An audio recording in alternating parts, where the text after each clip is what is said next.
I just wanted to give you guys a quick heads up about what to expect in the lesson for today, at least in your assignment in the student journal. You'll be working on page 224, that's section 7.5, which is factoring quadratics in standard form. You can see here x squared plus bx plus c, that is known as standard form. The only thing that would be a little more general is normally we have a number in front of the x squared. That'll be part of tomorrow's lesson. Today we're going to work just on with no number in front of the x squared. Now, yeah, I just wanted to give you a heads up about how the student journal is going to work for this assignment. You'll notice that down here they have a sample quadratic for you to work with regard to algebra tiles. They have x squared plus 5x plus 6. Let's take a look and see, they're kind of giving us a heads up that we could go ahead and factor this using algebra tiles. First we can place the algebra tiles down. And by the way, if a quadratic is factorable, then its algebra tiles definitely will form a rectangle. And as you can see here, these algebra tiles form a rectangle. And as a result, we know we can factor x squared plus 5x plus 6. In other words, we can break it into two things that are multiplied together. What I'd like you, in the example here in the student journal, they show you how to figure out what the factors are that get this. Factors, by the way, end up, they're over here and they're over here, and we will multiply those two factors together to get this.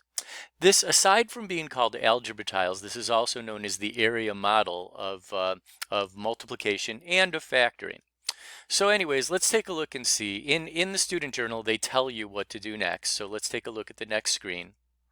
What they show us is that if we have x squared plus 5x's plus 6 ones, they show us that up here we could write 1x and then 3 ones, and then over here I could write an x. X times x is definitely x squared. And then 1 times x gets me x. 1 times x gets me x, and 1 times x gets me x. So far, it looks like putting x plus 3 over here and an x over here seems to be working. I'll put two 1s over here, because this looks like a row of 1s, and this looks like a row of 1s. So if I put the two 1s there, I now get 1 times x gets me x, 1 times 1 gets me 1, 1 times 1 gets me 1. It looks like it's working. 1 times x gets me x. So it turns out that this guy up here is one factor. That's x, this is x, and this is 3.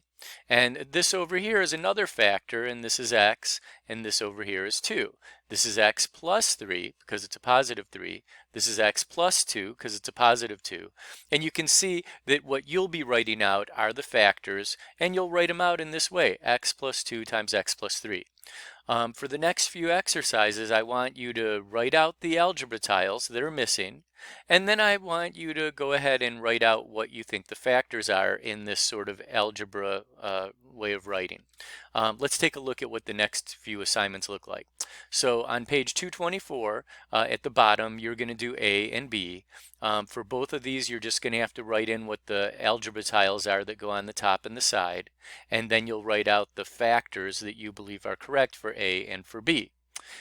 Then for C and D, you're going to have to write out all the algebra tiles. Write out the algebra tiles in the middle that make up x squared minus 7x plus 12, and then try to write the factors if it's factorable. And then go ahead and write out the algebra tiles inside here for x squared plus 7x plus 12. And then try to write the factor algebra tiles here. And if you can, go ahead and write out the binomials multiplied together over here and over here. All right, good luck with that. Again, watch the videos that I've created because I do explain this stuff in the other videos as well. All right, I think that might be it. That might be all the tricky stuff for this particular assignment. Oh, wait, one more thing.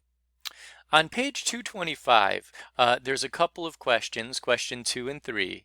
And while I think that it would be great if you could answer those, don't spend a whole lot of time on those. I would rather that we try as many problems as you can. So if you want to skip 2 and 3 on page 225, you're welcome to. Let's take a look at the other stuff. On page 227, I would like you to try to factor all the polynomials that you see, and you do not have to use algebra tiles. You can if you'd like, but I'd like you to use either the X method that I show in my video or the box method for factoring these trinomials, and do the best that you can. And then on page 228, there's more of the same, except some of these don't have everything set equal to 0. So you're going to have to get it so that everything is on one side of the equal sign and 0's on the other. Certainly that's true for 16, 17, and 18. And then 19 and 20, I'm going to leave to you guys as challenge problems. And if you'd like to do them, great. I would love to see you struggle with the math and give it your best shot. And then maybe in the next day or two, I will explain how to do these problems and check to see whether you got them. All right. That's it. That is your entire assignment 7.5. Just wanted to give you a heads up for what you're in for. That's about it. Take care. Stay safe.